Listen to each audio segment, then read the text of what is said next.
All right. What's up, everybody? So this was supposed to be my official return to YouTube after a long hiatus, but I did a couple. This past week, I was back early. So let's get into it. Today, I'm going to be reviewing a discussion between Spencer Case and JPA or JP Andrew. Both of them are moral realists. And so they're going to be having a discussion about moral realism. And let's just get right into it. I don't see anybody here yet for Lance Lute, so we'll get to that when it occurs. All right, let's get going.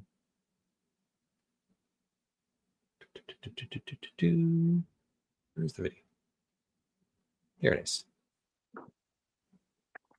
All right, I am here with my friend Spencer Case to talk about moral realism because Spencer is something of an expert on the topic. Before we dive into that, do you want to say something by way of introduction to let everybody know who you are and where you're coming to us from?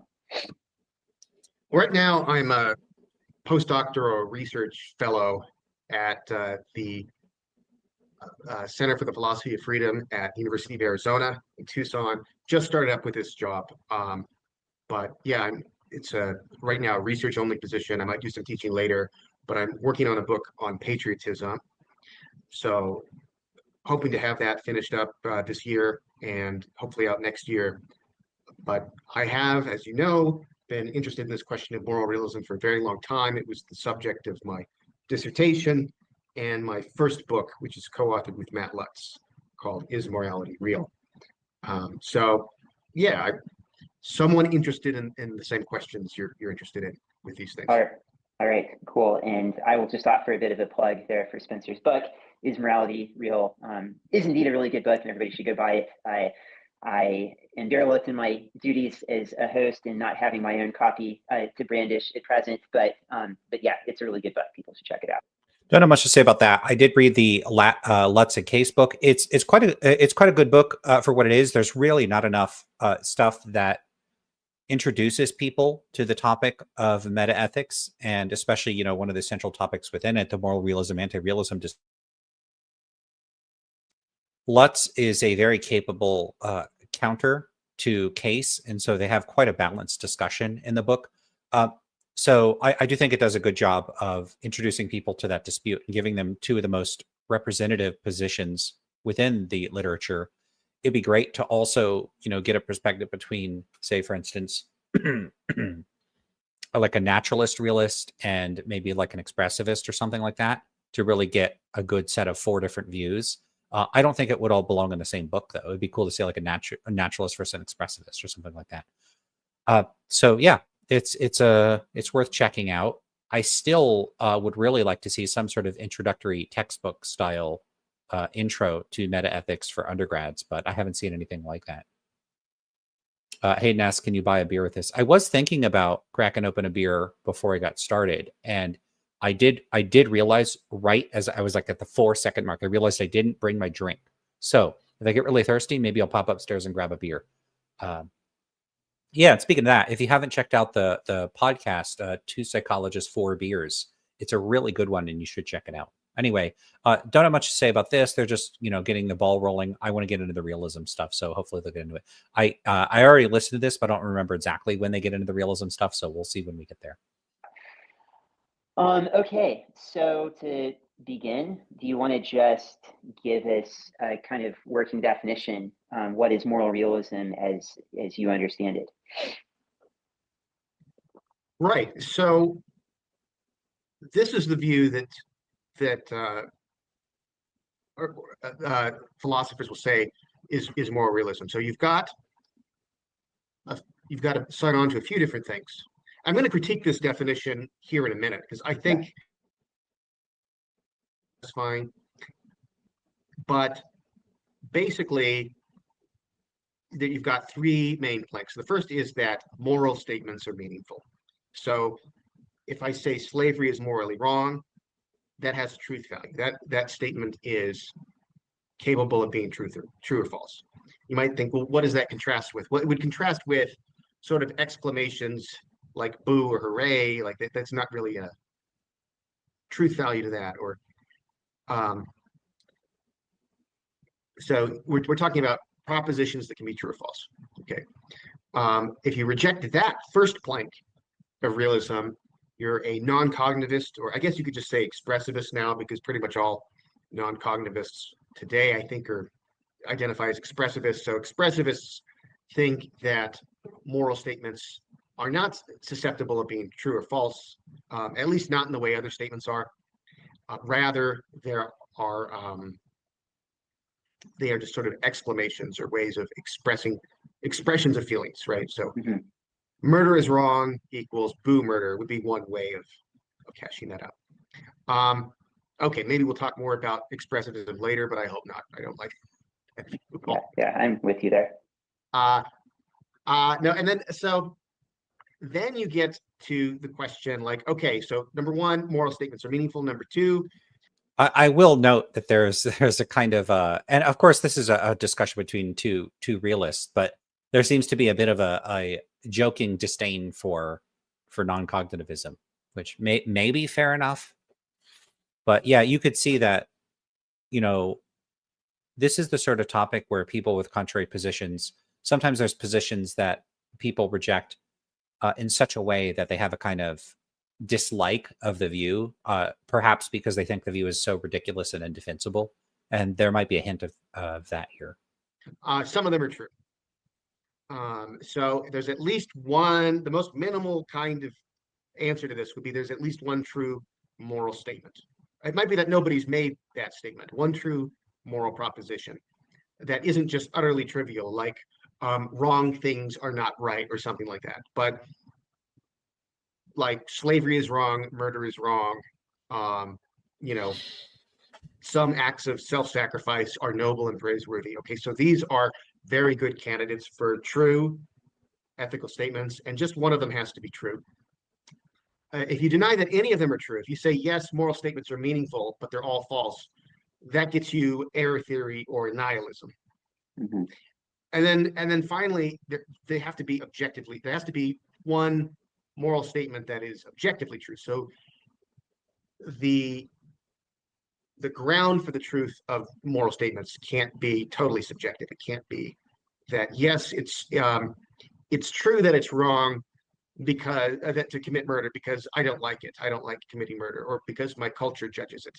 Like that can't be the ground. It's got to be something independent of human judgment, Right. and independent of attitudes. Right. So yeah. So you might think that Spencer is giving like a bit of a nitpicky or prolonged definition, but I quite like how he approaches it. Like, for instance, ruling out things like trivial statements, like wrong things are not right things, or morally bad things are not morally good things. That's actually important to head off some of the sorts of nitpicky remarks that people will sometimes make towards meta-ethical positions when they don't keep distinctions between, for instance, like first order moral claims and other sorts of moral claims clear. I don't even know if that counts as a second order moral claim.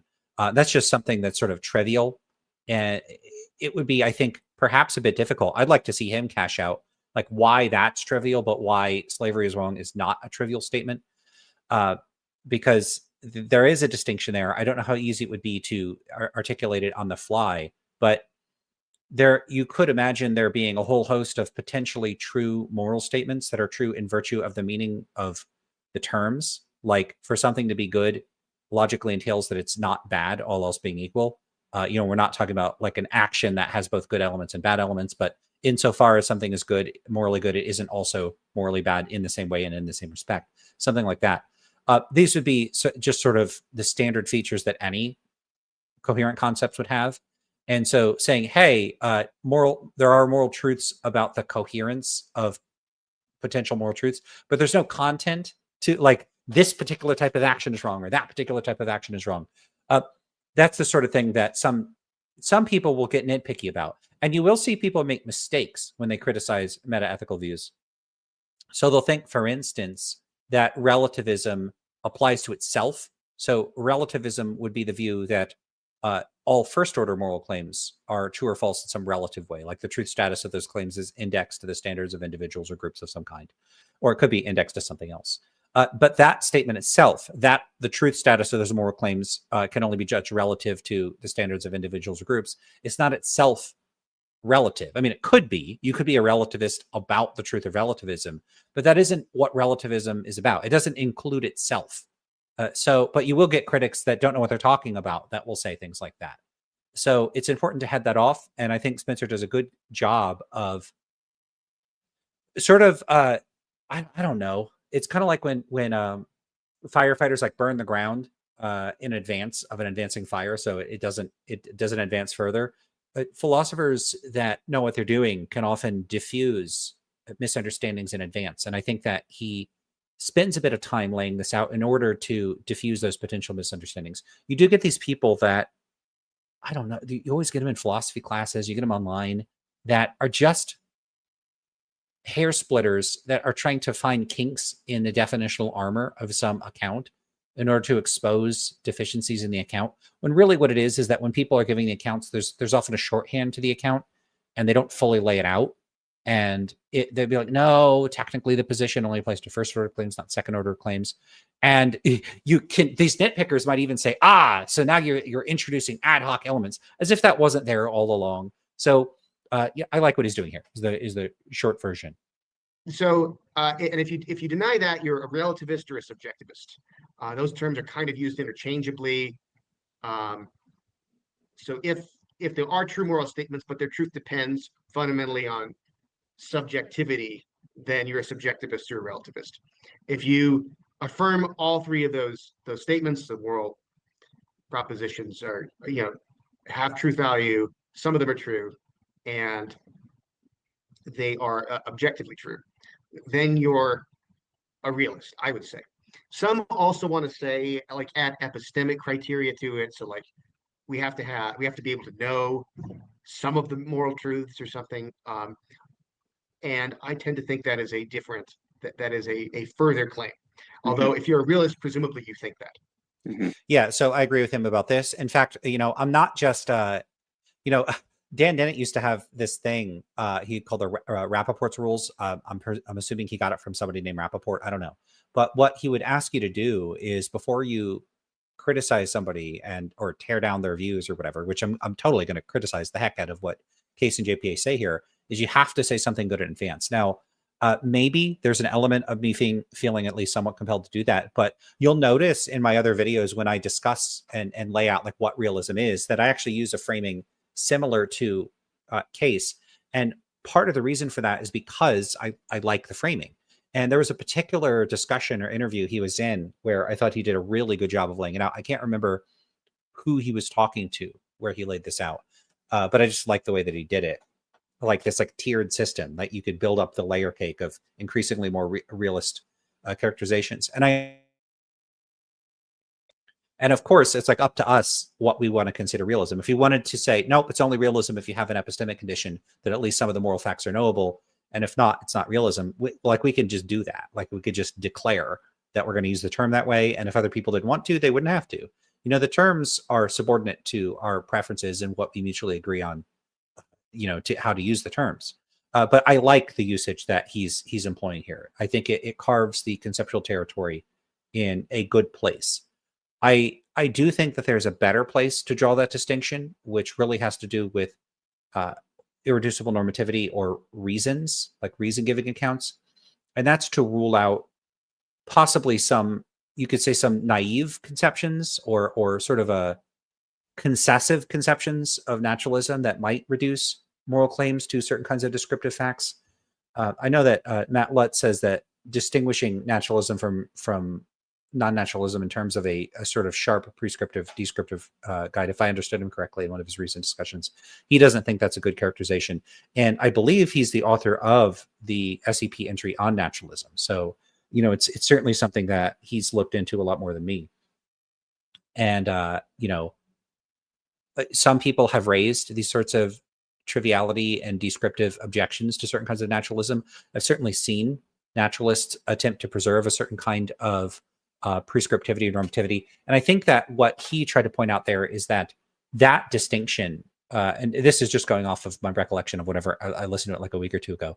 The prescriptive descriptive difference is like a linguistic difference. It's not about a physical one. But I would like to hear more about what's going on there, because when I hear about irreducible normativity, then it does seem like there may be phenomena or concepts or properties that their prescriptivity is a feature of the phenomena. It's not just a linguistic difference. So there may be something more to that.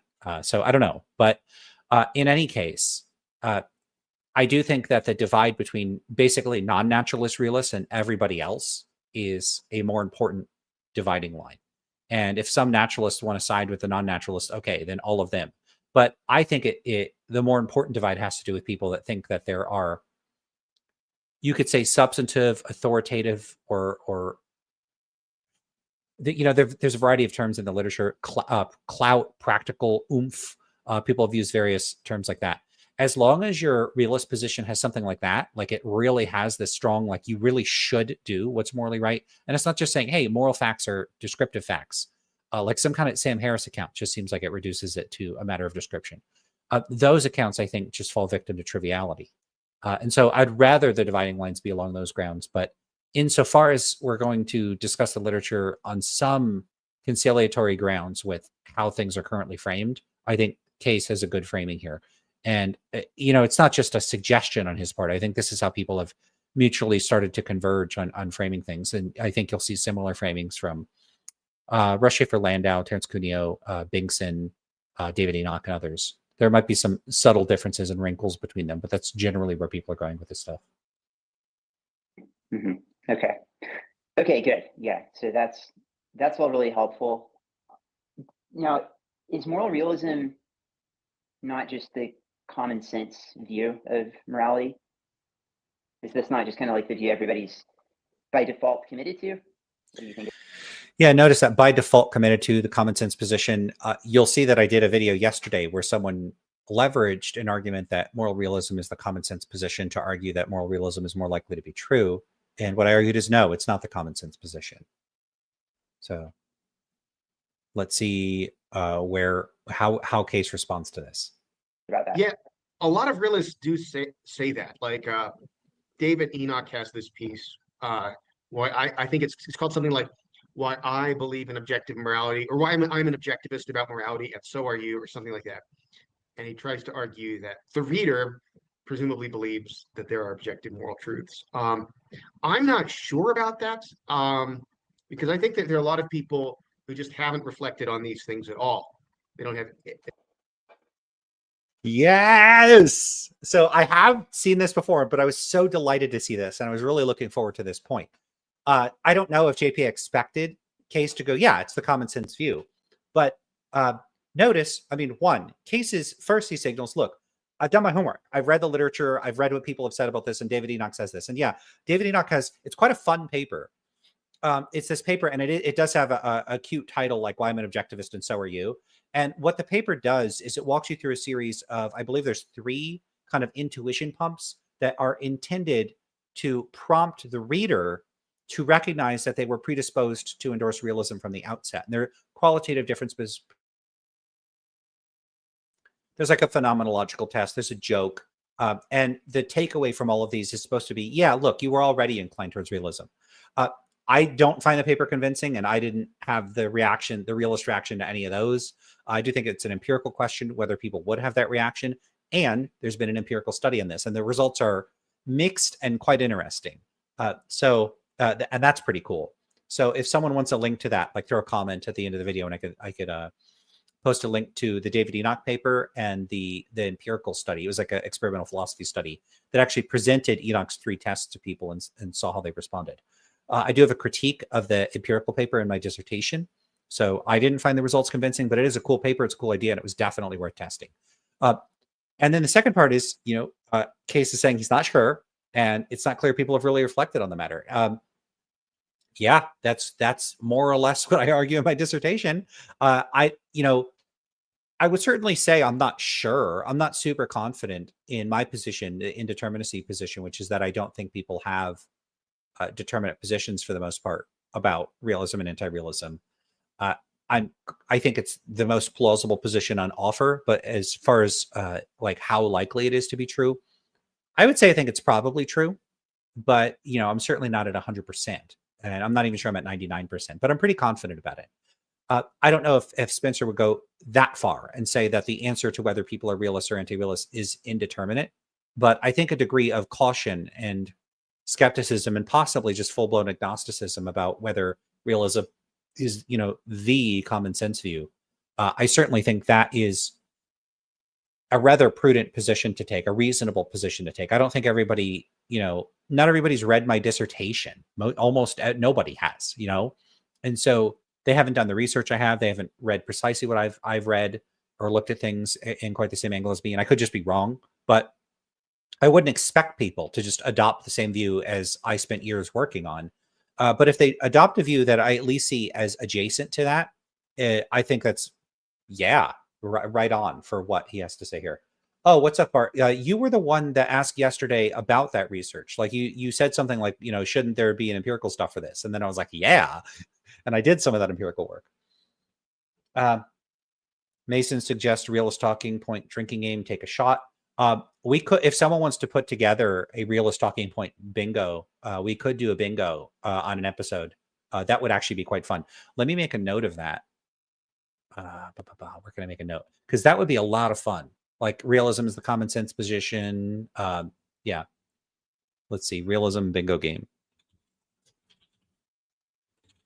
I'm sure the anti-realist one would be fun too. Like anti-realist, did they make an analogy to food?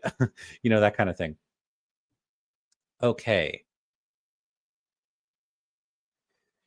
So Sundry Time says, are empty black bookcases a thing among philosophers now? I don't know anything about other people having empty black bookcases. I can tell you why mine's empty. I only keep a few physical copies of books anymore. I got rid of most of my books. Some of them are in storage. Some of them are in my office.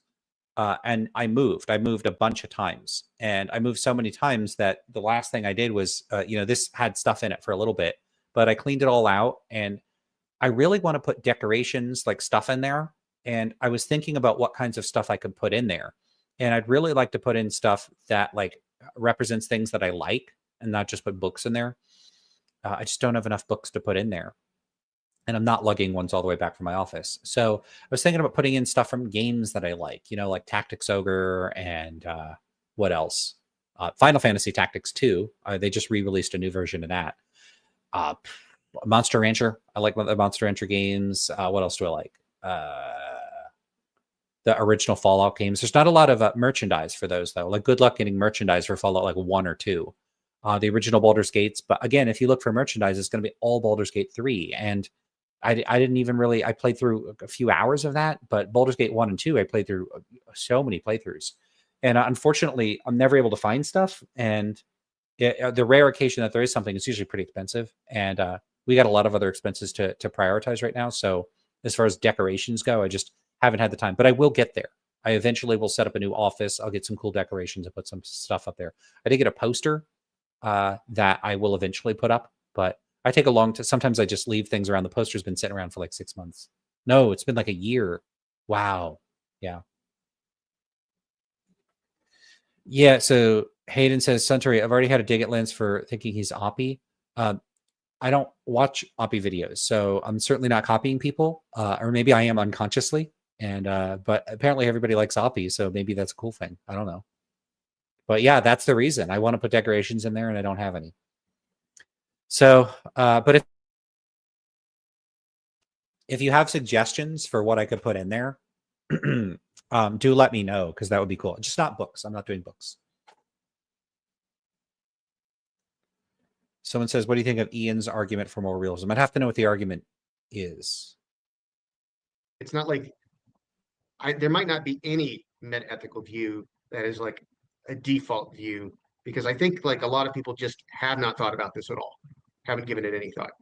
But I do think it's true. I will say that's close to my position. At least it sounds like it is. And that's really cool. Yeah. And I don't know if Spencer Case formed this view on his own or whether he was influenced by anything that I've said, whether directly or indirectly. It'd be cool if I had had some influence on him having that view, but maybe he just had that view independently. that if you prompt people with certain sorts of questions, they tend to feel pushed to say that there is an objective morality. Like, for instance, Now, this is where I disagree. Let me take it I back a haven't bit. given it any thought. But I do think it's true that if you prompt people with certain sorts of questions, they tend to feel pushed to say that there is an objective morality. Like, Now, I do think that technically that's true, but the question is, what kinds of questions are people being asked? A lot of my research focuses on how there can be a bunch of problems with the stimuli that's used to elicit responses from people. And if people are not interpreting the question as intended, they may give a response that appears to indicate that they're a realist or an anti-realist when they are not, in fact, a realist or an anti-realist. And so in the case of realism, people giving realist responses, if they think that giving an anti-realist response would imply something bad about their character, or that they're like a terrible person, or they're awful, or whatever, they might be more inclined to give the realist response.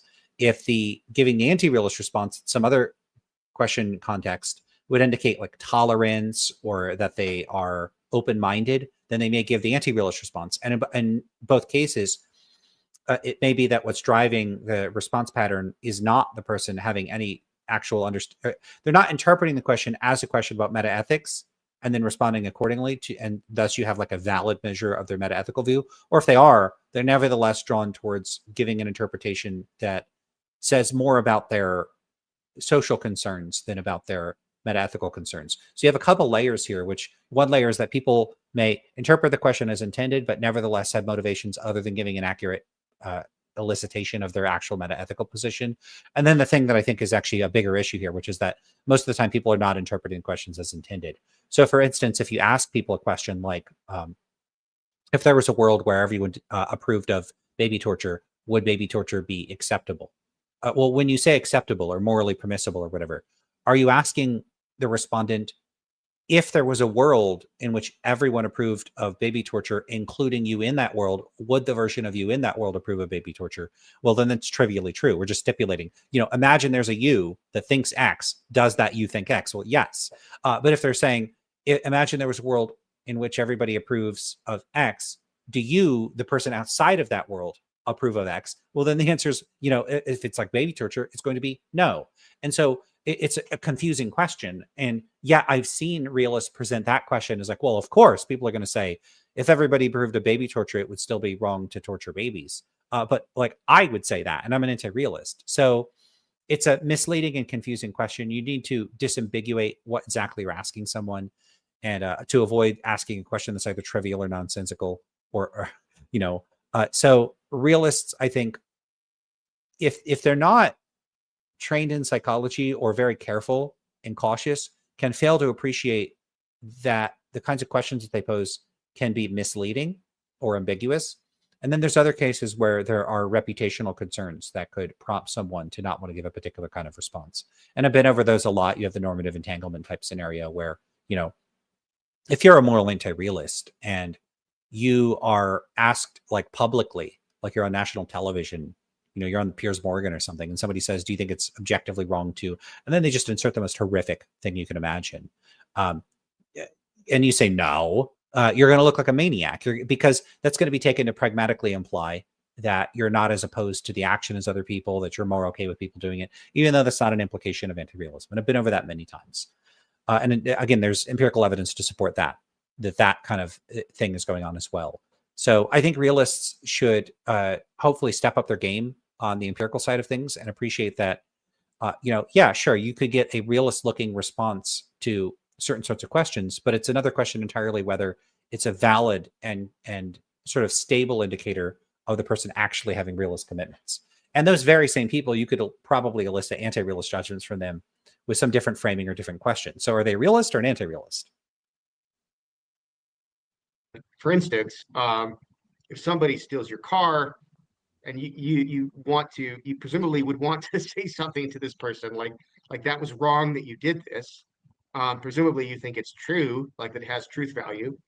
And presumably you would not be satisfied if the person said, oh, maybe it's wrong for you to steal cars, but it's not wrong for me because I have.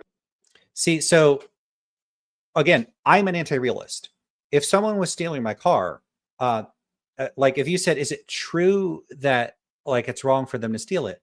Well, what do you mean? Do you mean, is it true that I disapprove of them stealing it? In that case, trivially, yes. Do you mean it's true that there is an objective moral fact according to which it would be wrong for them to steal this particular car in this context? Then no. Let's just be clear about what you're asking me. Now, in the case of some non-philosopher, if they're just being asked to judge that in some sort of a what would be the phrase? Like it's not disambiguated. And they say yes. What exactly is that person committed to, or what does that person mean? I don't know, and I don't know if that person knows. But if you were then to say to me, okay, but what if the person stealing your car says it's okay for them to steal your car? I don't care, because I'm not an agent individual relativist. I don't hold the view that if an individual thinks an action is okay for them to perform, then I am okay with them performing the action. That's a very specific type of relativism, where basically every individual is licensed to perform whatever actions they approve of and must abstain from whatever actions they personally disapprove of. I like to call this a la carte realism, because although it's technically a type of relativism and it is a type of anti-realism, functionally what's so objectionable about it is that other people's attitudes and preferences end up putting constraints on me acting in accord with my own values and preferences. I'm against people stealing property under those sorts of circumstances, like stealing my car without a really good reason. Like they're stealing my car because it turns out I'm gonna,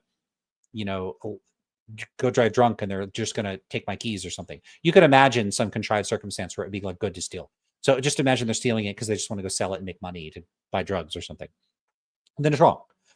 Now, in that case, I'm judging that person's actions by my standards, not by their own standards. So prompting respondents to judge that they reject individual agent relativism does not show that they endorse realism. It shows that they reject individual agent relativism, like at best, assuming that's a valid measure.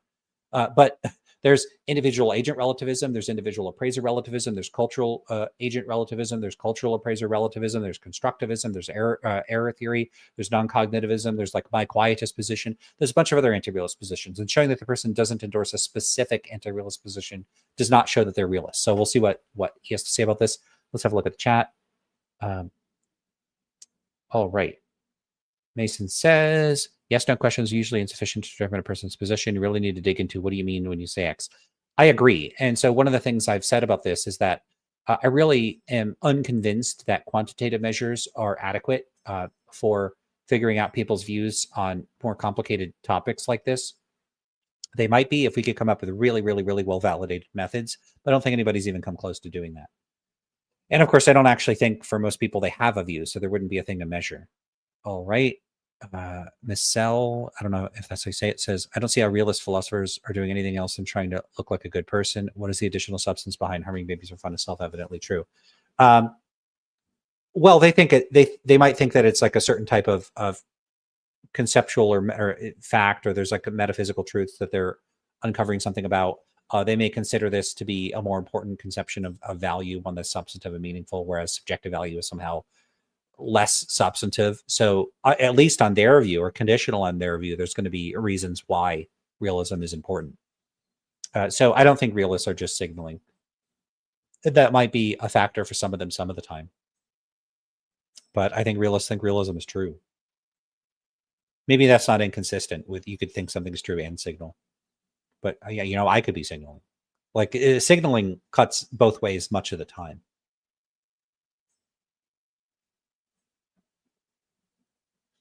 Oh, you're right. Look at this. Century Times says, I didn't know about Oppie. I just noticed Spencer has one too. Answer from Lentz as thorough answer from Lentz as always. Yeah, he does have an empty bookshelf. And I'm a little... Doesn't that kind of look like my bookshelf? I wonder if he has the same kind of bookshelf. I doubt it. I doubt it. Where's mine from? I don't know where mine is from. I don't know if it's like IKEA or what it is. I could find out. But he's got books on the other ones over on the other side. But yeah, he's totally got an empty black bookshelf that looks almost identical to mine. What is that? What's going on here? Okay. This is such a ridiculous string because I'm here to review a video and everybody's more interested in the bookshelves. And what's weird about it is people are interested in the fact that there isn't anything in. For the record, there are drawers on the bottom of the bookshelf and there's stuff in there. All right. Kelly is laying out the Ian argument, so I'll get back to that. Hayden says, haha. Miss Sells says empty bookshelves are such a flex. Why do you think they're a flex? I don't think it's a flex.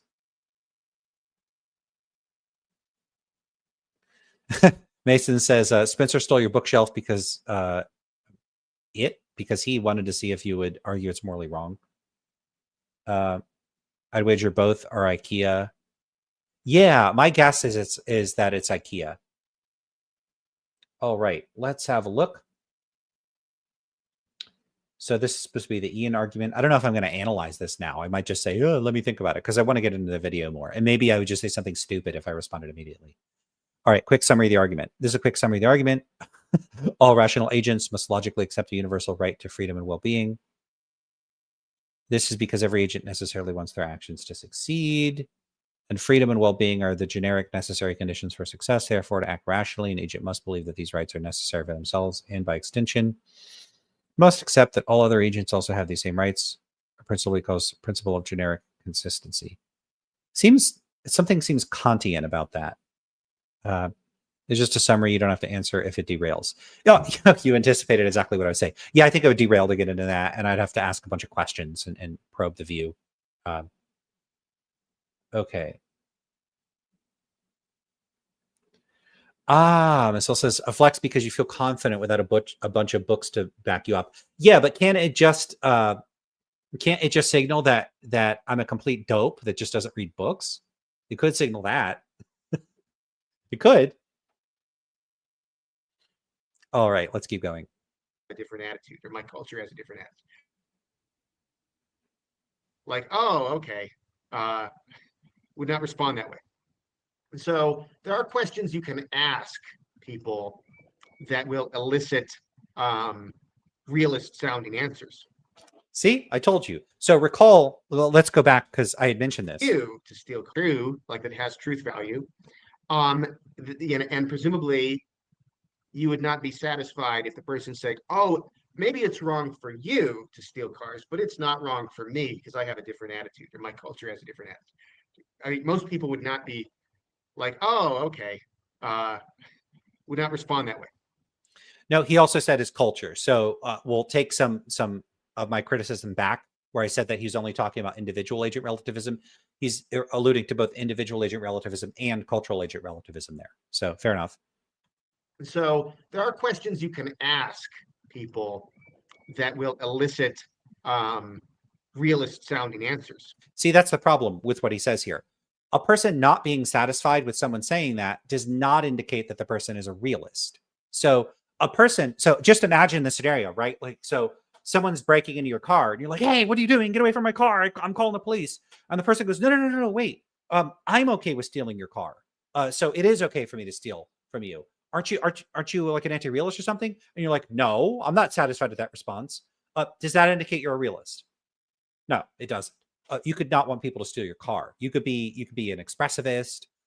You could be an error theorist. You could be like my kind of position, or you could be an appraiser relativist. You could be some kind of constructivist.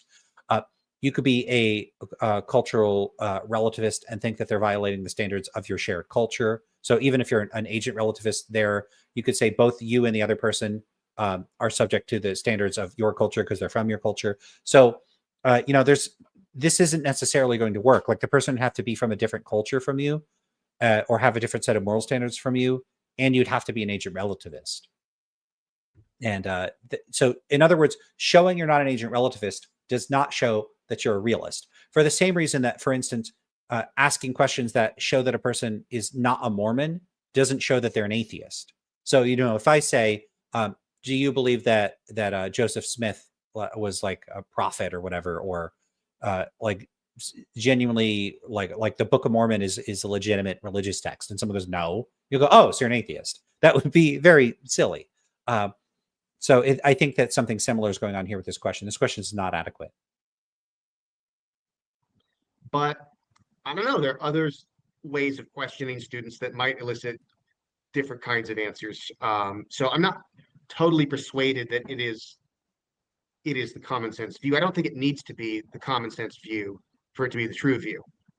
So I'll note first, I 100% agree with the latter remark. It does not need to be the common sense view, like realism doesn't need to be the common sense view for realism to be true. I don't even think that much rides on whether realism is the common sense view. Lots of things that turn out not to be common sense views are true. The theory of evolution wasn't a common sense view. The plate tectonics, not a common sense view, true. Like theories in physics, not common sense views, nevertheless true. So lots of things that may not be commonsensical are nevertheless true. So there's that. Also note here, he acknowledges maybe there's ways of eliciting people where they would give the opposite sort of response. The thing is, like, that is already a thing. There are already studies where when we pose the question to people, we elicit an anti-realist response much of the time. So you have, for instance, I mentioned this a million times, Polzer and Wright's paper from 2021, anti-realist pluralism, where they had a majority of participants consistently across 7 different measures. About 3/4 of the participants favor one of the anti-realist positions, with a significant majority favoring individual subjectivism or cultural relativism. A very small contingent favoring error theory across all the studies was like 3-4%. And then non-cognitivism was pretty variable. I think it was the modal response for one of the measures, and then it was in pretty low for some of the others. I don't think they asked constructivism as something distinct from the 2 relativist positions. So you have that. You have Taylor Davis. I don't talk about this one as much. But that particular study included a host of additional questions, and it found non-cognitivism at a pretty high rate. James Beebe has conducted some studies that found non-cognitivism had a pretty high rate. Beebe's also done some cross-cultural studies, and he has a paper with Sakris, moral objectivism over the lifespan, which shows that people's response, like the response pattern changes over the lifespan for people. Like people in their late teens through about their mid to late 20s tend to be more likely to give a relativist or anti-realist response, and that tends to taper off and decline as they get older. It's also higher when they're younger as well. So you have a variety of studies that have already looked at this, and you do get certain kinds of paradigms where people give high anti-realist or relativist responses. Now, what I would say is I am about as skeptical of those, of both that literature, like the response pattern you get there, and the validity of the anti-realist response. Like questions that tend to elicit an anti-realist response, I think are also not valid. So I don't think that these studies are showing that people are anti-realists. I think all the studies are invalid. So we don't really know whether people are realists or anti-realists. Although I do think there are some exceptions. So the moral relativism scale from the Collier-Spruill et al., I don't remember the other authors on the paper. There's a lot more work put into validating that scale. So it's a much better scale than a lot of the others. And people, you did not get just people like all anchoring one. It uses 10 questions that are intended to elicit like agreement or disagreement, and then the overall pattern shows your tendency towards relativism. And what you don't see with that is like everybody gravitating towards anti-realism or everybody gravitating towards relativism. So you get a pretty mixed result there. So what does that tell us? I don't know. I don't know what that tells us. No, yeah, it doesn't need to be. Although you might think that it helps a little bit if this position just seems obviously correct to most people, that lends some kind of credence to it. You know, like if it turns out that moral anti-realism is a kind of odd outlier view in the grand scheme of things, then that seems to be kind of awkward for the anti-realist in a way that it's not if you hold the view that most people just don't really have a commitment one way or the other. Yeah, so I agree with him about this. I think it would lend some help if that were the case. What I think is that it's not the case, though.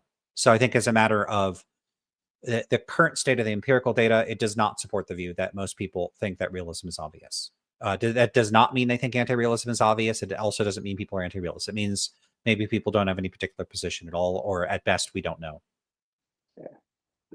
Do you think if it turned out that 90% of the population were actually some kind of relativist or subjectivist or error theorist or what have you, definitely not many people are expressivists.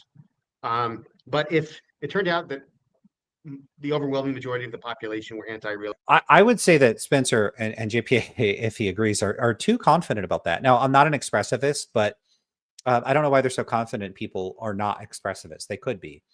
And there'd be a difference between people speaking in a way that commits them to expressivism and those people endorsing expressivism. I don't think you're going to find too many people endorsing expressivism. And one you're certainly not going to find is too many people endorsing error theory. Because the data doesn't suggest that that's the case. But when non-cognitivist response options have been provided in studies, they actually are quite popular. But you might think, and this is exactly where this comes in, if you ask people about some controversial moral issue like euthanasia or abortion, and you give them the options to judge, whether it's true or false, or whether it's neither true nor false, like you give them a kind of cognitivist, non-cognitivist type question, people might want to judge it's neither true nor false as a kind of epistemic hedge, or because it's a kind of diplomatic thing to say. And so I think that there is good reason to be skeptical that they really do endorse that position. So I think that we have similar reasons to be skeptical of the anti-realist responses in these studies as we do the realist ones. So I don't really think the data shows that people are anti-realists, even in studies where they have majority anti-realist responses. Okay.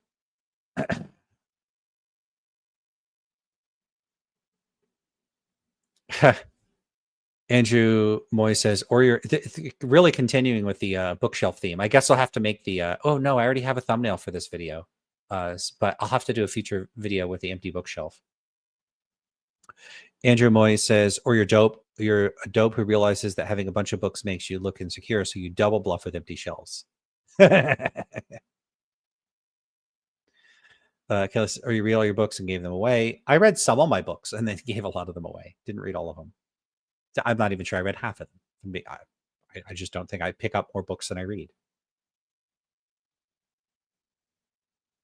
All right. I wonder if priming the thought experiment where the person is the victim is improper priming. It might be.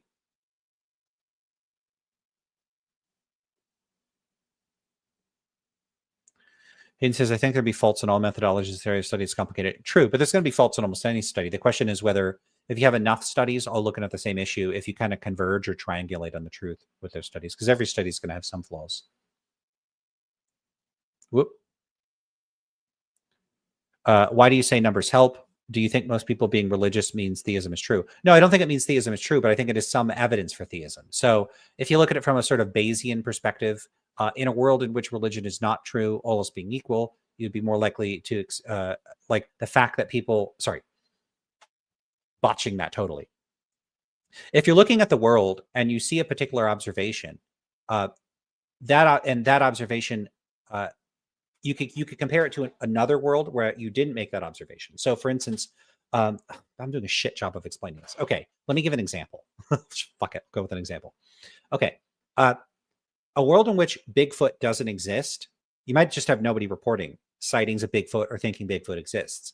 The fact that there are people in this world that report seeing Bigfoot or allegedly having videos that might be a Bigfoot or that sort of thing, the fact that people believe Bigfoot exists is more in line with the expectation that Bigfoot exists and that Bigfoot doesn't exist. So all else being equal, the fact that people think Bigfoot exists is at least a little bit of evidence that Bigfoot exists. It's the kind of thing you would expect if Bigfoot exists. And you wouldn't expect there to be nobody that believes in Bigfoot if Bigfoot didn't exist. So in other words, like if you just make a comparison of different worlds, one in which people are inclined to believe something is more evidence of that than a world in which nobody believes the thing or fewer people believe the thing.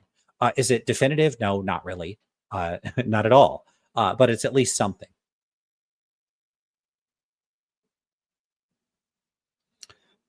I'm a layman, but I just don't think moral realism makes sense from what I read thus far. I mean, fair enough. Some people think it doesn't make sense. And thank you for the $5. Appreciate it. Thanks. Appreciate it. And we have, hey, what's up? How are you doing? You gotta pop on the stream and we do a conversation at some point. All right. So let's get in touch and coordinate that. I'm back from hiatus. So I've been back for a week, but let's schedule something. All right. Let's keep going. Do you think that would undercut the case for realism? I mean, a little bit. It would be, yeah. I mean, I think that if you're a committed moral realist, then I would think you should probably, maybe rethink some things. Now, ultimately, I want to say that on reflection, one just should see that moral realism is true.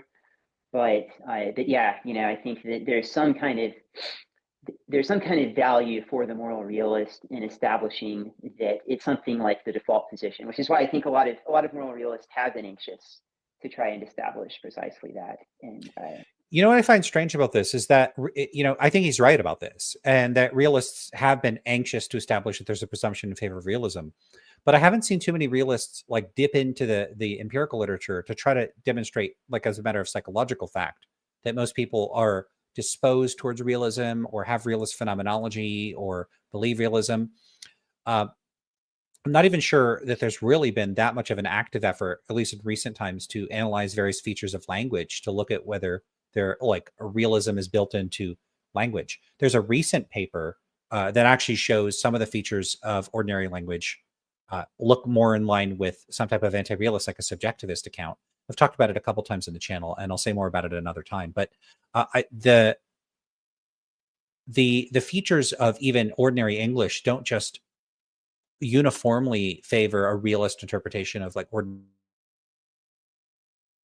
ordinary moral semantics, even in English. So, like, I don't think that a presumption in favor of realism has much going for it in any of these domains. I don't think it's a better way of describing like the English language. I don't think that they have a good analyses of non-English languages.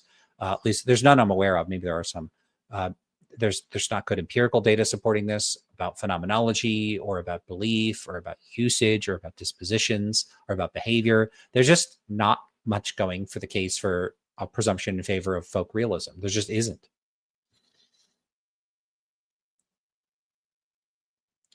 How do I say? I always forget how to say your name. Is it? Damn it! Is it Jit or okay? In any case, I hate that. I hate that I can't pronounce things. It's what it is. It's English and the letters not being consistent. Portuguese is more consistent. Anyway, you can remind me again. I'm so sorry that I'm really bad at that. Anyway, so you ask that would have to be empirically demonstrated. No, what would have to be empirically demonstrated? Can you clarify? Whoop. When he says moral realism is a default state of a moral position, I would think so. I take it to be an empirical claim, but I don't know if what JPA has in mind is an empirical claim. So some philosophers, at least some of the time, will take at least some of the claims made about what the default position is to not necessarily be a claim about human psychology. They may take it to be a claim about like the semantics of ordinary language, and it may or may not be something that like makes some specific appeal to what people believe or some sort of psychological fact about people. So it's really going to depend on the particular claim in question. Is it a claim about our phenomenology? Is it a claim about our beliefs? Is it a claim about our language? If it is a claim about our language, what kind of claim is it about our language? Is it a claim about some non-empirical account of the linguistic outputs of English practices? Or is it something that is taken to be an account of what people intend to communicate when they make moral claims? I don't know. He would have to clarify. Maybe he does after this. And it could be someone thinks you could assess each one of those claims independently. Most of those are going to be empirical, but some of them might not be. Yeah, so I don't know. And so you say, okay, so if you want to see this, I have shown this before on the channel, but I'll show it again because I'm not just saying that. There are like literally philosophers will talk about this. So let me see the section. I pulled up the paper.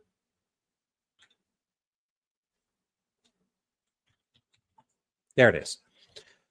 Okay, so this is from the paper Mixed Up Metaethics from Walter Stennard Armstrong. I've read this on the channel probably 3 or 4 times at this point, but which I don't have a problem saying. I'm just self-conscious of the fact that I'm always covering the same material over and over. But here's what Stennard Armstrong says here. He says, finally, I need to clarify the purpose of realism and expressivism. Some metaethicists try to reform or regularize moral language or even to prescribe a new way to talk. This enterprise can be useful. However, the central goal for most realists and expressivists is only to describe actual human thought and talk. And that's important. Notice that he says thought and talk. And then he says there are 2 ways to describe moral language. An internal project seeks to capture the psychological processes or representations that actually occur when people use moral language. However, When contemporary, or sorry, he just says, however, contemporary realists and expressivists are not trying to do that.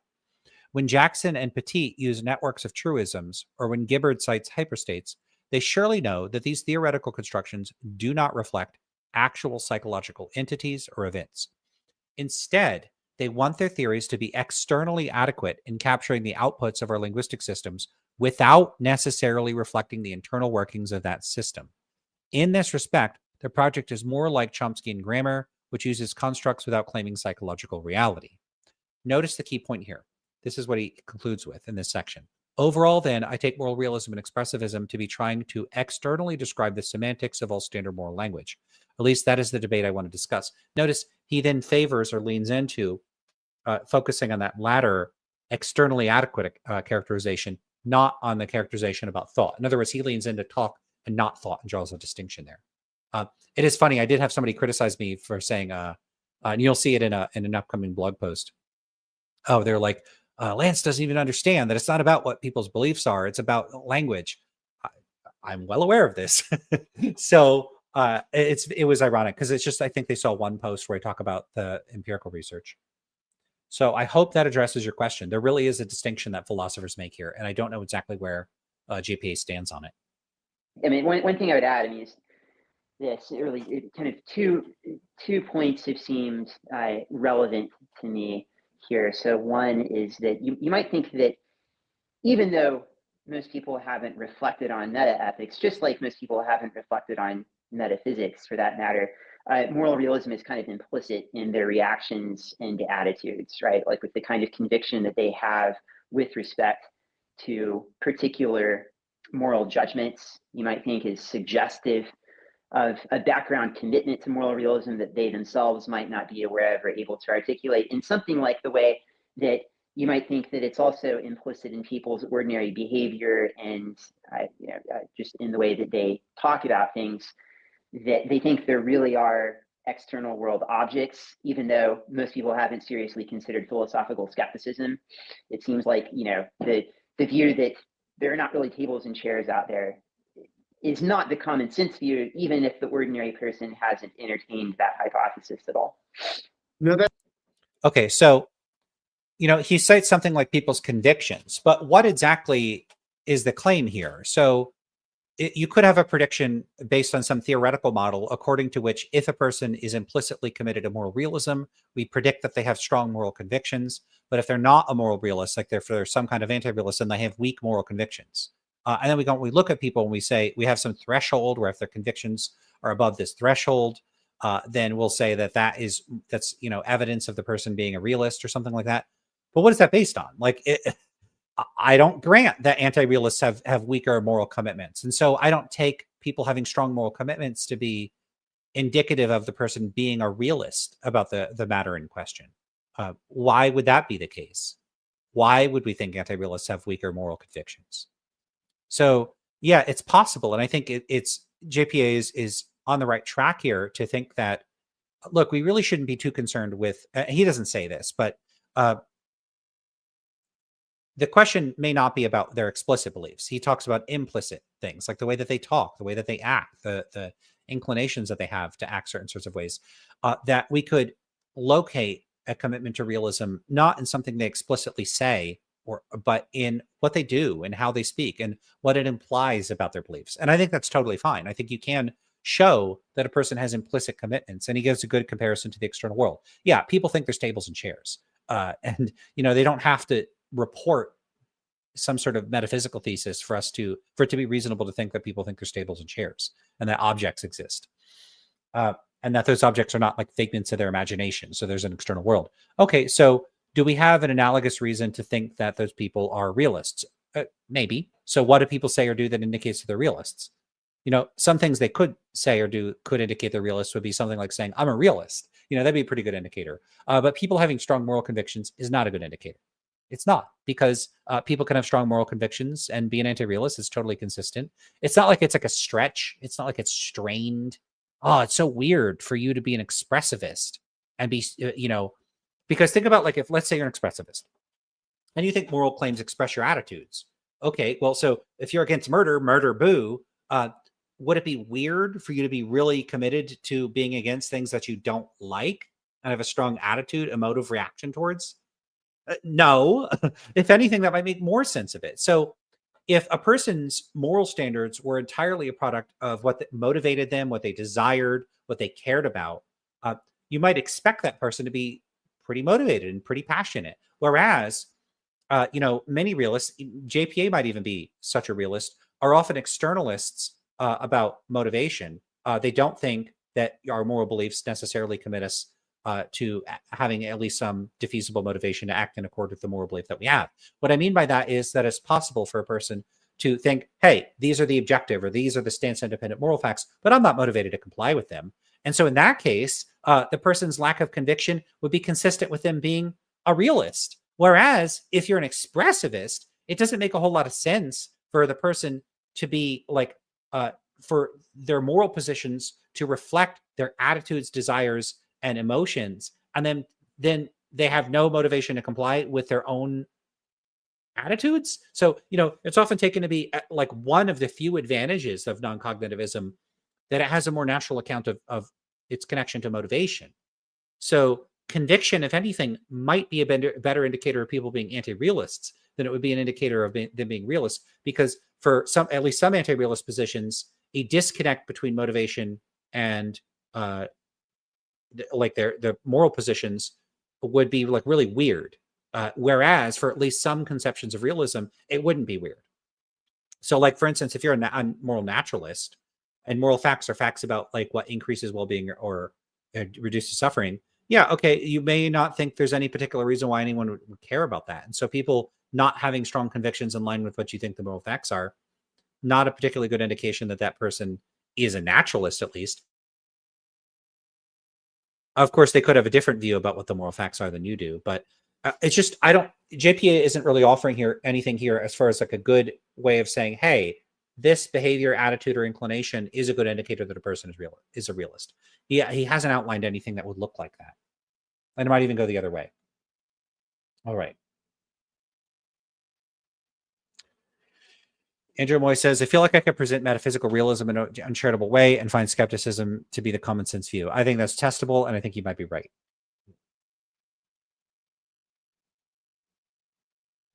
Michelle says, if he says, if you don't like your wallet stolen means you're a realist, I'm going to mind. JPA or Spencer? Because there's already been some indication that Spencer takes like a question, like you wouldn't want your car stolen to, and you wouldn't be satisfied by the person saying that, that they're okay with stealing your, like they approve of stealing your car. He's already taken that to be an indication that the person is a realist. He already said that. So, yeah, anyway. Jit says, Lance, I'm a newbie in ethics and I'll definitely read up on it more. I just got past non-cognitivism in the SCP literature. Cool. Well, you can pick up Spencer Case and Matt Lutz's book, and that'll give you an introduction to a lot of the stuff I talk about in this channel. If you want article recommendations, most of what you're going to get from meta ethics is going to come in articles. There are some books out there. Most of the books I've seen are from moral realists, and you could check those out. There's some anti-realist books out there as well. So I'll throw a few names out there for the realists. You've got Mike Humer, David Enoch, Spencer Case, who is the person currently on the screen. That's not me. Who else? Russ Schaefer Landau, Bingson, Terrence Cuneo. So those are your realists. There's probably some I'm not mentioning. Philip Goff, I think, defends realism in a chapter of one of his new books, I think, as well. But he's primarily philosophy of mind, consciousness stuff, not meta ethics. What else you got? For anti-realists, you've got Richard Joyce. You used to have Bart Strumer. I think he became a realist recently. You've got Don Loeb, but I don't know if he has a book out. Richard Joyce has a few books. I'm trying to think if there's anybody else. There's probably others I can think of right now.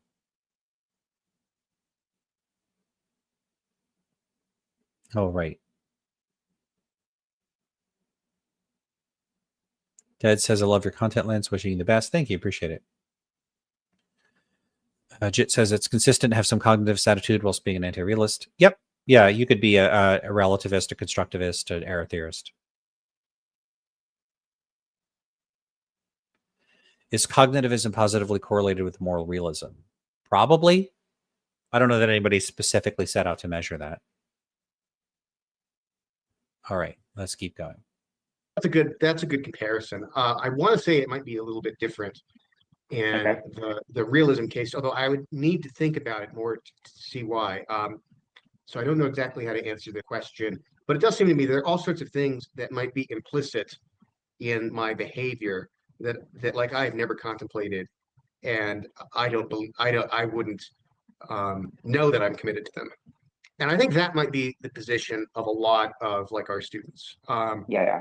So I don't think people are, I don't think moral realism is common sense in the way that there are other minds as common sense, probably. I don't think it's, Okay. but I do think that it's true that if most people Right on.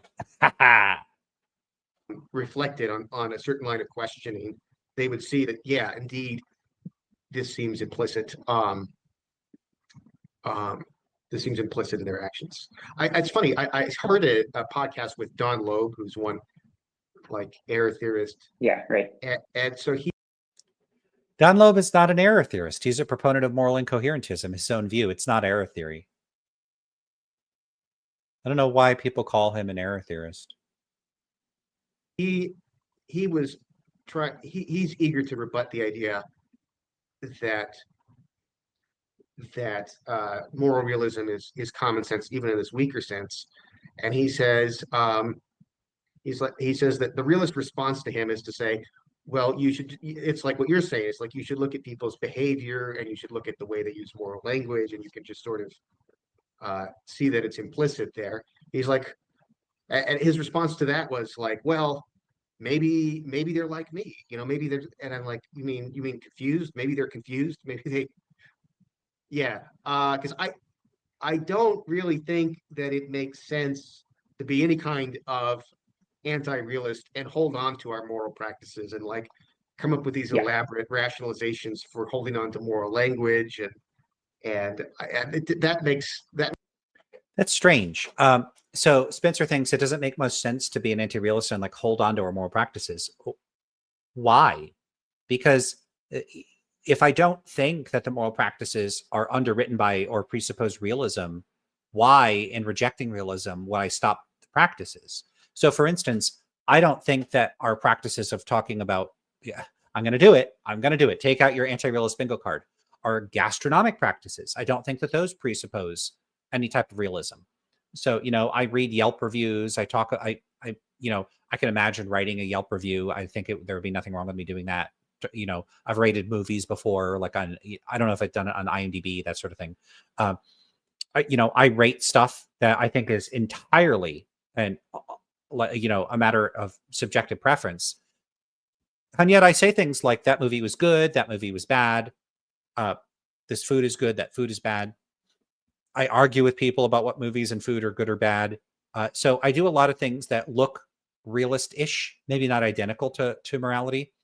But I'm not a realist about those domains. Why would I drop the discourse? And then I also am not a realist about morality. I do think there's differences between moral discourse and gastronomic or artistic or aesthetic discourse more broadly. But I don't think any of those differences have anything to do with realism. So why would I drop the discourse? What's the reason for that? Oh yeah, someone says drink. Good call. I'll go grab a drink. I gotta take a quick break anyway. So what should I do? Should I leave this running? Will I do that and then take it back? Yeah, let's do that. Okay, I will be right back. Makes no sense to me. And in fact, that I think anyone should be able to see that it makes no sense. And I'm sort of baffled that Okay, so there's a good bit there that we might get into going forward. But there was another point that I wanted to run past you that might lend support to the idea that moral realism is commonsensical, that most people have subscribed to it, perhaps unknowingly. And that's just that most people throughout history have been religious, right? So that's always seemed like a kind of obvious point to me, and that the world religions entail a commitment to some kind of moral realism. So that, there's something that seems just utterly confused about the idea to me, that people in cultural context, historical context. All right, I feel weird about pausing it while even for a second like that. Let me address this, and then I'll go grab the drink. All right, so JPA has said this before, but he thinks that one reason to think most people are realists is because most people historically have been religious, and most people today are religious. One, I don't think it's obvious that religion entails realism, like which particular religions and how do they entail realism and how has that been shown and when has that been shown. I don't think any of that has been convincingly demonstrated, especially if you're looking at historical religions. Maybe JPA is more inclined to be familiar with Christianity. I don't really know. But then the other thing is, just because a religious doctrine carries some implication or entailment doesn't mean that the everyday practitioners of the religion actually endorse or are even aware of that entailment. So take the official Catholic Church stance. I've said all this before, but the official Catholic Church stance on abortion bad. There's maybe some caveats or qualifications, but the actual beliefs, attitudes, and practices of Catholics, at least in the United States, from survey data shows that a lot of them reject what the Catholic Church's teaching is. Christians frequently just don't know much, if anything at all, about their religious doctrines that they nominally subscribe to.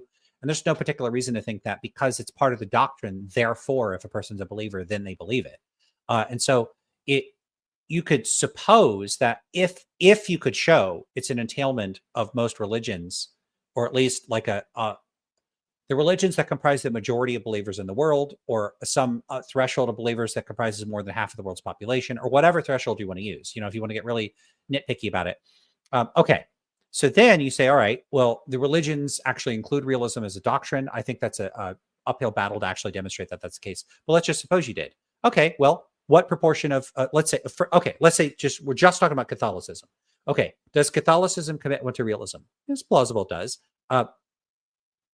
So now how many Catholics endorse realism because Catholicism is committed to realism?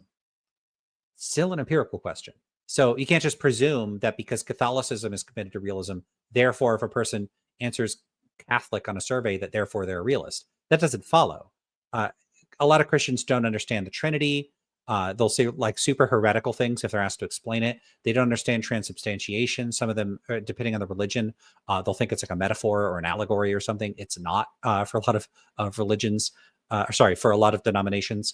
And so Christians are like pretty ignorant of their own official doctrine of their faith. I grew up a Methodist. I don't know much about Methodism. I didn't look into it. This is fairly typical. So I think JPA has a pretty weak case here. Now I'm going to go grab a drink, and I will be right back. But I'm not going to keep it running.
All right, I am back, and I did get a drink. I have here. Oh, where's? I don't know where the camera is.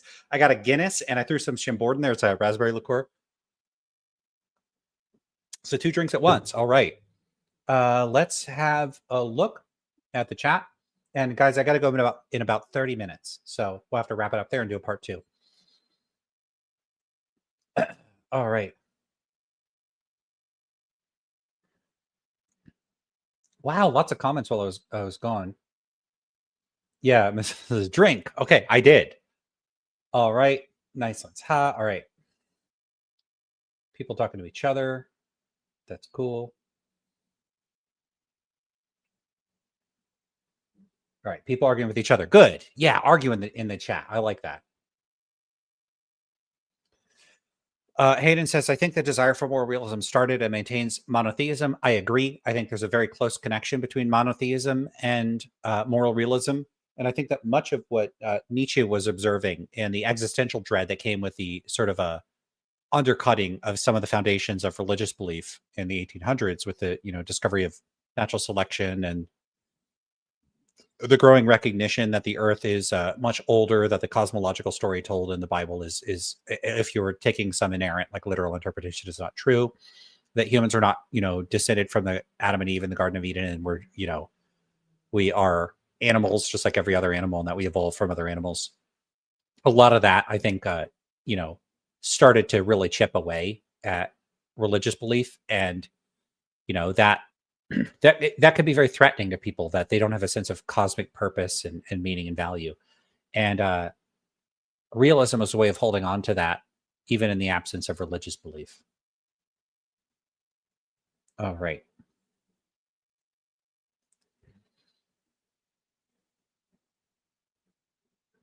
Yeah, so Mason says, yeah, I was about to say, do we think the average medieval peasant who is a practicing Catholic held on to realism?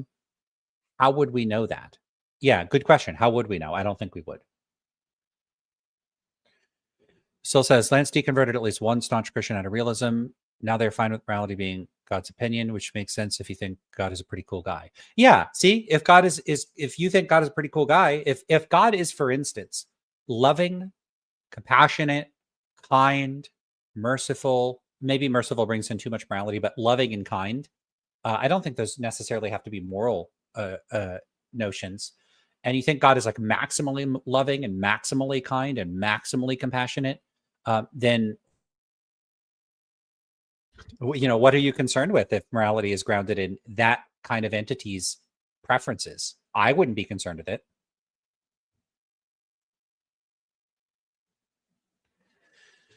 Andrew Moy says, I really dislike the idea that philosophical positions can entail behavior. It looks almost like some kind of category error to draw some entailment from a belief to a behavior. What do you mean? Well, in this case, I think they're going from behavior to belief, not belief to behavior. Do you have a problem with that? I don't know that that's a huge problem. Like if a person every day they break into a donut shop and steal all the donuts and eat them all like really aggressively, I would probably infer that the person likes donuts. I don't know that that's a philosophical position if they're like a donut maximizer or something. But you could go from behavior to like belief or attitude. And so presumably, if there are behaviors that imply something about a belief or attitude that's philosophical, then you could go from belief to behavior. All right. Ducks says, oh, okay. They're still arguing with each other.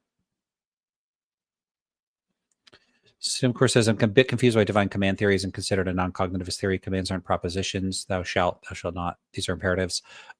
Maybe because the position also construes there as being moral facts. So what it means to say that you the reason why it's true that you should not murder is because God commands you to not murder. But this proposition, you should not murder, would still be true. So I think that maybe that's the idea. I don't think I've never heard of anybody suggesting it's a non-cognitivist view.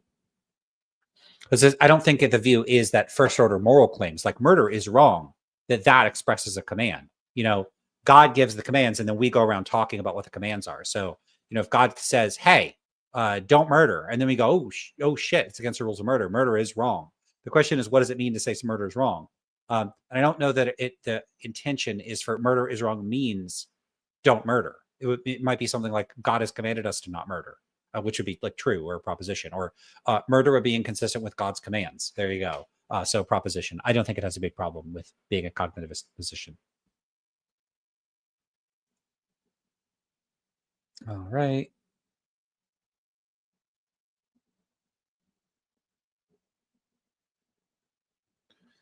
Mason says Guinness, good call. Yeah, I got Guinness extra stout.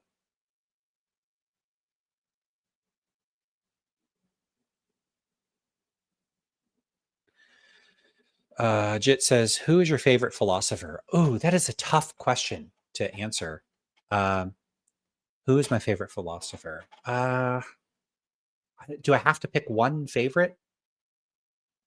You know, that's tough. There's this this people stereotype Nietzsche as this like philosopher of edgy teenagers, but I actually think he was very prescient and insightful and thoughtful, and so I might be inclined to say that he's my favorite philosopher. But there are philosophers who I like a lot. Like I really like Stephen Stitch's contributions, Edward Mashery. These are two contemporary philosophers. They're still around. Dan Dennett would be on the list. Who else? William James. I don't know who else. I like them. You know, I don't really endorse utilitarianism anymore, but I really like the way John Stuart Mill lays things out. So I like John Stuart Mill. I'm having kind of and then there's people who like I've read 2 papers from them, like Michael Gill, who's had a big influence on me, or you know I've read a couple articles from Michael Bishop, which I really liked. But you know, often I like papers more than I like the entire corpus of a philosopher's work. So I don't know if that's a hopeful answer or not. All right, I'm just looking through the chat right now for you know, there's dead air here, which I don't like.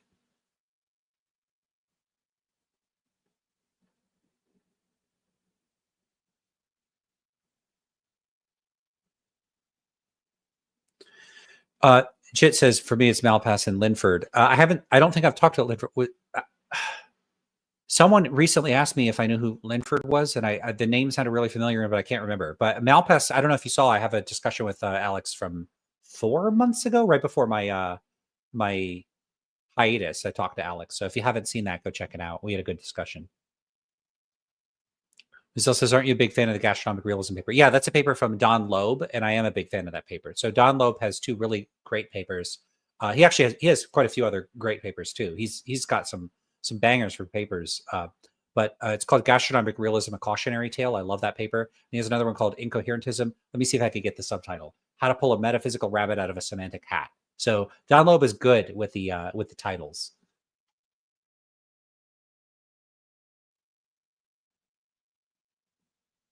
Yeah, see, these names are so familiar. Scott, I feel, where do I know that from? Was I in a video with them or not? Why does that seem super familiar? I don't remember. But those names are super familiar. There was something that came up a few months ago where they were involved, and I can't remember what it is. Okay, so what do I got? I got another 20 minutes. Let's get through a bit more of the video. In which religion was dominant were moral anti-realists. This is why, like, the medieval scholastics were not debating moral realism. It was just, by my reading, it kind of didn't really occur to them that one might think there were not moral facts. It was just baked. Yeah, so I think he's right about this. Like I don't think that they were debating it to any great extent that I'm aware of. I'm not a historian. I don't study medieval philosophy, so maybe they did debate it. But the fact that they didn't discuss it doesn't mean they were realists. That might mean that they didn't have a determinate position at all.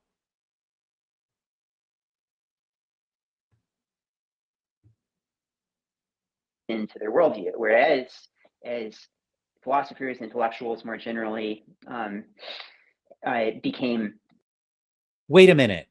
Does he have is that an empty bookshelf up on the left there? Whoa. Hold up. You know, more secular, less religious, increasingly atheistic. Then the question of morality status became salient in a way that it wasn't before. And moreover, I would point out, like, I'm not aware of really any prominent anti-realists in the philosophical literature who are theists, right? These are Jonas Olson.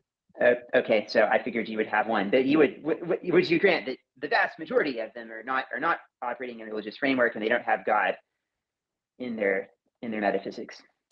Yeah. So again, I just don't think that a strong case is being made here. The fact that people are not explicitly anti-realists does not mean that they're realists. They just might not have a position. Well, okay. So one thing is, I don't think at least certain forms of divine command theory count as realist. Okay. Right. Because I think Yeah, I remember this now from Spencer, suggesting certain kinds of divine command theory might be a type of anti-realism. Not even sure that that's true, but I like that he's giving JPA some pushback here. What I find a little bit frustrating is that I have given JPA pushback in the past on my blog, and he doesn't seem very receptive to me giving pushback, even if it's somewhat similar. Maybe I'm more, not maybe, I am more sort of overtly aggressive and in my opposition than Spencer is. But why is Spencer's opposition okay, but mine is so unwelcome? Well, I still don't get that. the objectivity criterion has to mean that it's not, moral facts aren't dependent on anyone's subjectivity, including God's. Even if God is understood as a necessary perfect being. Yeah. Why would that change anything? If it stands dependent, it stands dependent, Yeah. Oh, really? Okay. Yeah, but most the kind of I think the kind I disagree, of but yeah. the kind of divine command theory that makes really basic moral facts contingent on God's will is that's not been a popular view among intellectuals, even those intellectuals who are religious. So in the Christian tradition, William of Ockham comes close, although he seems to think that certain value facts are fundamental. So that certain things are good or bad are fundamental. You can find some examples of this in the Islamic context. Mm-hmm. But as far as popularly, I think lots of my students anyway, who are religious, they tend to have they tend to be assuming a very crude form of divine command theory, which basically things are wrong because God says so, and God doesn't say so for any further reason. God just says so. Yeah. That to me, I think is anti-realism, and it makes me think that it's probably not true that most people throughout time have been realists in what I would consider the most robust sense. Right on. 100% agree. I think I don't know if those people are realists or anti-realists. I'm not convinced that they're realists. That's what I would say. I'm not convinced that they're necessarily anti-realists. I think there's a legitimate dispute to be had about whether or not people that endorse any particular divine command theory view, especially some crude version, are anti-realists. They might be. I don't know. So I would certainly have a similar reaction. And I have seen this kind of thing before, where there's just no further rationale other than God says so that people might give. It's certainly possible that historical populations is just say, look, the God's command, you shut up and you obey. There wouldn't be the sort of contemporary meta-ethical apparatus built on top of that to cash that out in contemporary, like post-Morian terms. I don't know. So maybe Case is like more leaning into people aren't realists than I am on this particular point, which I think would be quite interesting. But again, I responded to JPA on he posted a lot of stuff on Twitter, and I wrote a blog post saying, hey, come have a discussion with me about this. I do empirical work on this, and the empirical work doesn't really show that people are realists. And he seemed pretty dismissive of that. And so it is a little disappointing that he would be so receptive to talking to Spencer about this and seems unbothered by Spencer raising, objections similar to the kinds of objections I would raise. But it's a problem when I do it. I will say, of course, he's no obligation to talk to me. He could just not like me. That's fine. And he likes Spencer, so he's willing to talk to Spencer. Fair enough. But I hope that JPA realizes that even people on his side about realism don't necessarily buy into arguments that realism is the common sense view, or his presumption or his claim that most people are religious, so most people are realists. It's not a very strong claim.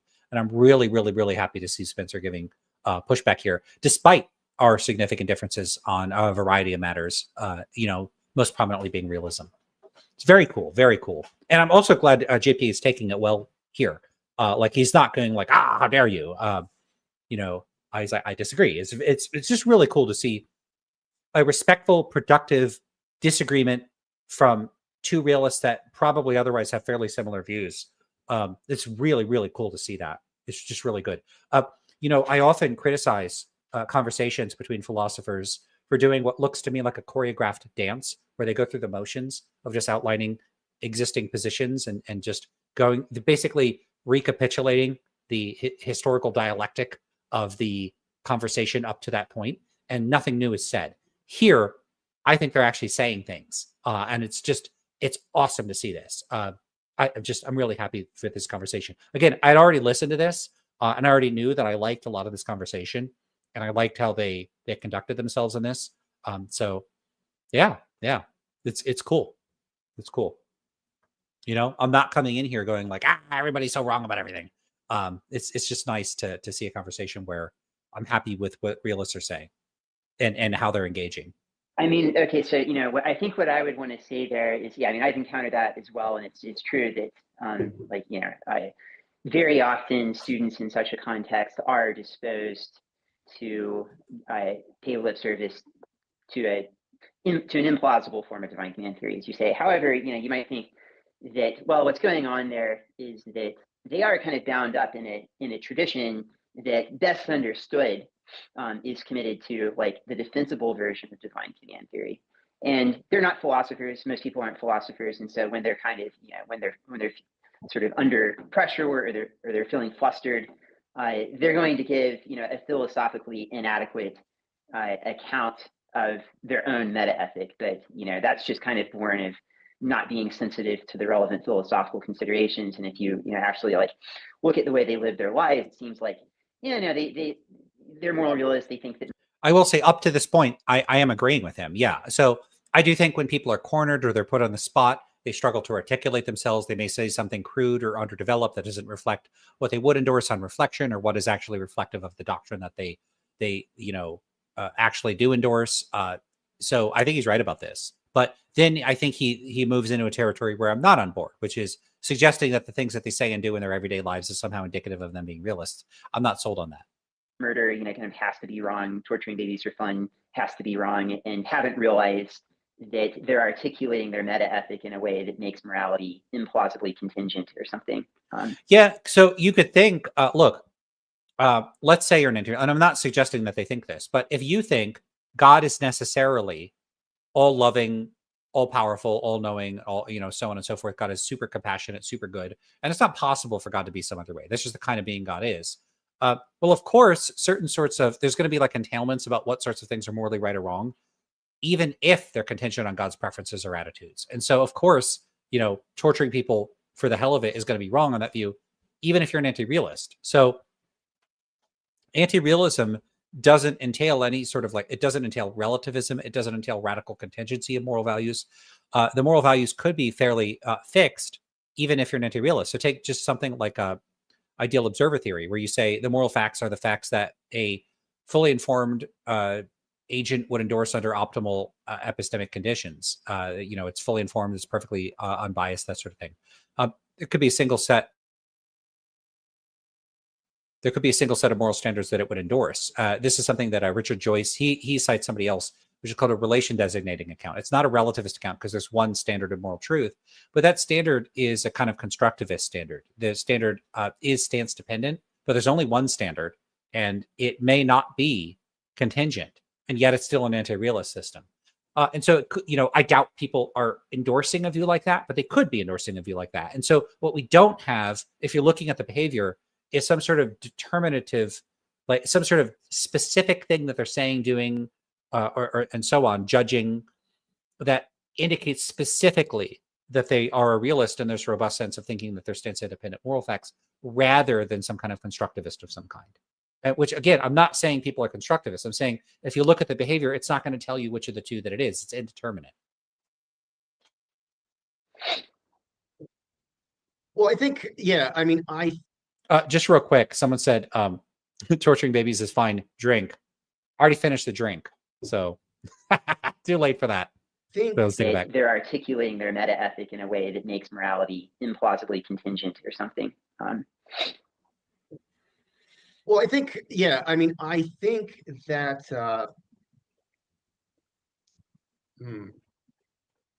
for sure, error theory has practical implications. I like, and I guess we can get into my reasons for thinking that, Yeah, in a minute. But like, I don't entirely disagree with that. I do think that they could be a fictionalist and just kind of ignore that moral discourse is radically erroneous. But I don't think he's entirely wrong that they have to make some moves there.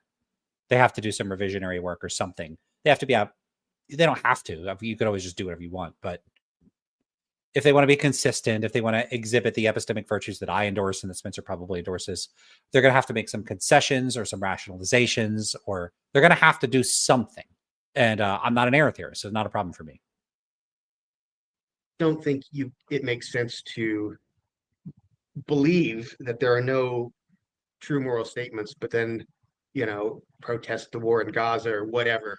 See, that's what I if don't you get. did. So you could say, look, it's not a person could think that there's no moral truths, and so it's not true that this or that thing is wrong, but they could still care about it. So this is where I get off the boat with Spencer.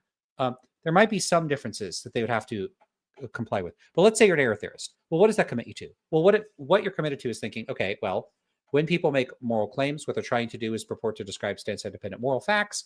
But as a matter of fact, there are no stance-independent moral facts. So all of the discourse is just erroneous. Does it follow that it doesn't make sense for you to protest the war in Gaza? No, because you could be against the war in Gaza. That doesn't. You don't have to think, if you're an error theorist, that the only motivation, the only rationale for being against the war in Gaza is that it is objectively wrong. You could just be against it because you're against human suffering or whatever reason that you would have. You could just have an attitude. You don't have to be an expressivist to have attitudes of opposition to things and then act on them. You could just have the attitudes of opposition and act on them, even if you don't think that captures ordinary moral semantics. You could think, yeah, that's it. Look, I'm not saying expressivism is the correct theory of moral semantics. It's just I'm against stuff and I don't want people to do it. Nothing about error theory bars you from having that disposition.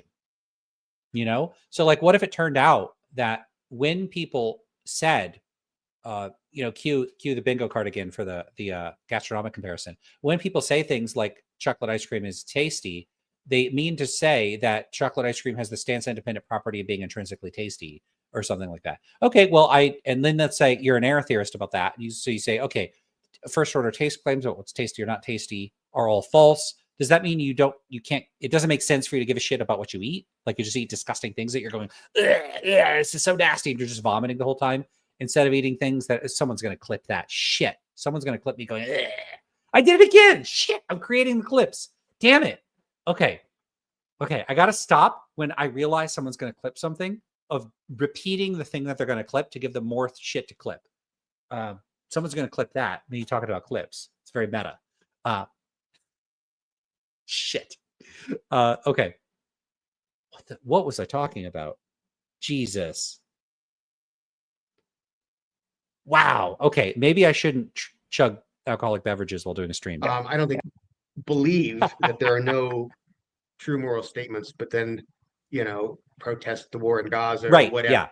Yeah. So a person could just, so in the case of being an error theorist about food, like if food discourse happened to be committed to some type of gastronomic realism, it's not like if you were an error theorist about gastronomic discourse that it like wouldn't make sense for you to prefer foods you find tasty and to avoid foods you find disgusting, even if you're an error theorist about ordinary gastronomic discourse. So I don't know why Spencer thinks this. I don't know what the rationale is. Right. Look at this. Look how concise you're, Mason. Error theory doesn't commit one to not caring. Bingo. Spencer, what's your response to that? I want a response in the comments, Spencer. Do a response video, do a response podcast. I'll go on your podcast. I'll talk about this. Or do a quick response in the comments if you don't want to do all that stuff. I feel like, yeah, in any case. But yeah, I want to hear, why does Spencer think this? As if you did. I don't think that makes any sense.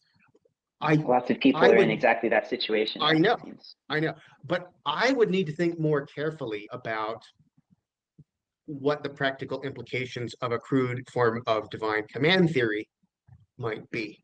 Hmm. Um, Hmm. because even if you think that things are wrong because God says so or whatever, you presumably think God is the same yesterday, today, and forever, and he isn't Yeah. just changing his preferences willy-nilly just for the hell of it.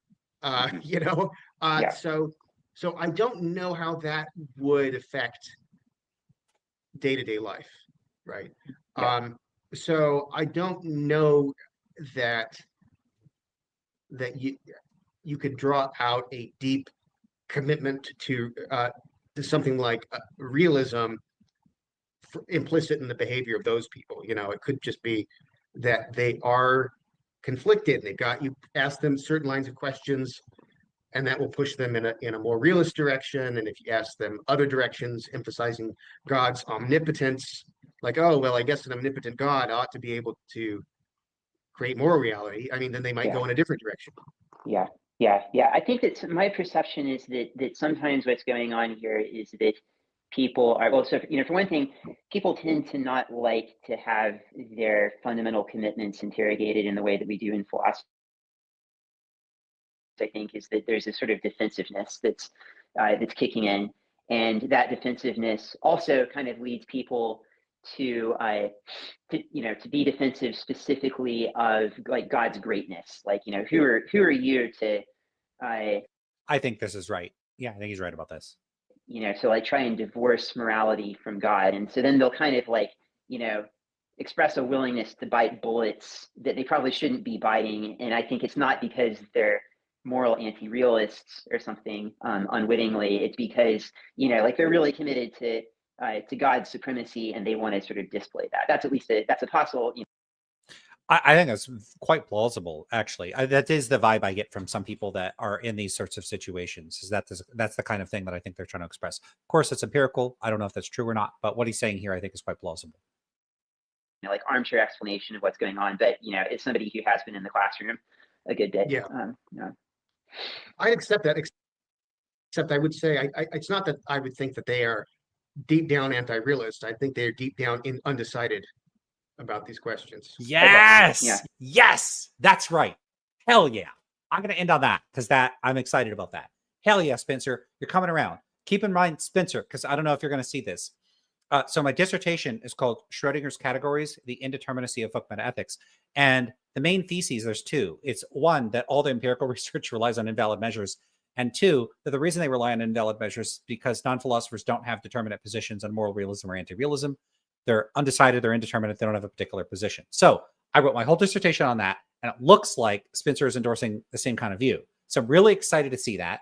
And I hope that even though we're on different sides of the realism, anti-realism aisle, that if we agree on that, that there's at least something that we could agree on. So I don't want to extend an olive branch on this. I want to, extend a whole grove of olive trees. I'm very excited to see Spencer saying that. Let's wrap up with some comments.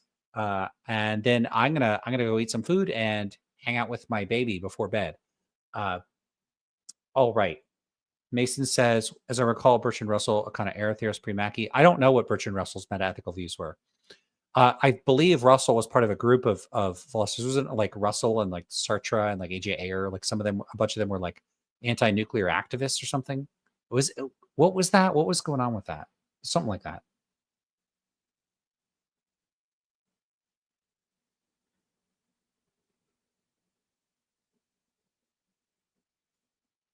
Yeah, it's a good question for myself. If he knows that people become defensive and give weird answers, then why do we take their moral talk as representative of reality? It's a good question. If he's aware that people become defensive in this theological context, maybe JPA should appreciate that maybe people become defensive in other contexts, and that what they say in the classroom, whether anti-realism or pro-realism, is not so diagnostic of what their views are, and that trying to get answers to these questions about whether or not they have a realist or anti-realist view, and if so, what it is, turns out to be quite difficult. That you really need to get into the psychology to do it. Like he seems to be appreciating it in this context, and I hope he could appreciate it in others.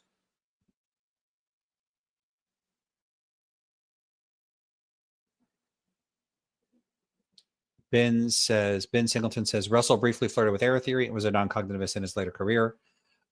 If you have the time and interest and you have a source for that, I'd like to see it, because I just don't know enough about Russell's views on the matter. But I do appreciate you popping in to say that.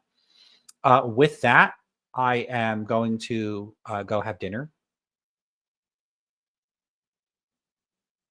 Mason says anti-imperialist, anti-war, anti-nuclear, supporter of women's rights. Very cool. Yeah, this one. So Stimcore says AJ Ayer confronting Mike Tyson is the best anti-realist being righteous story. Is that story true? Because I've heard that story before. So allegedly, AJ Ayer confronted Mike Tyson at like a party or something. Tyson was getting belligerent and hostile or something, and he said, "Let us reason about this as gentlemen or something." And then Mike Tyson was like, "All right," and then they went and had a conversation, something like that. That's the story I've heard. It sounds massively apocryphal. I'd love to see confirmation. Like Mike Tyson's still with us. Someone should go ask him. Like, did that conversation occur? I'd love to hear him say, "Oh yeah, I talked to this philosopher," and that conversation did occur. It sounds like the sort of thing that could occur.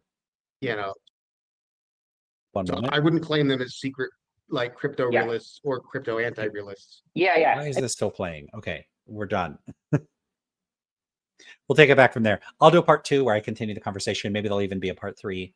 Andrew Moy says, "Good night, Lance." Mason says, "Thanks, Ben. That sounds more light." Right. Just says, "Later, guys. Later, Lance." All right. Mason says, "It's true. That story is awesome." I managed to mute myself before the sneeze. All right, everybody. I'm gonna call it a night there. I'm gonna go have dinner and do all the stuff. I already said that. What the hell's wrong with me? I'll see y'all later. Like the video if you enjoyed the video. Give it a thumbs down if you hated the video. Whatever, I guess. Leave a comment in the comment section, not just chat in the chat here. Leave a comment for the actual video. Like the video, share the video, send the video out, do all the things to boost me. Jit, thanks for the $5. Appreciate you. Were the only one to throw money my way, but I very much appreciate it. Thank you all, and everybody have a good night. And now it's outro video if I could find it. Where is it? There it is. All right. See you later.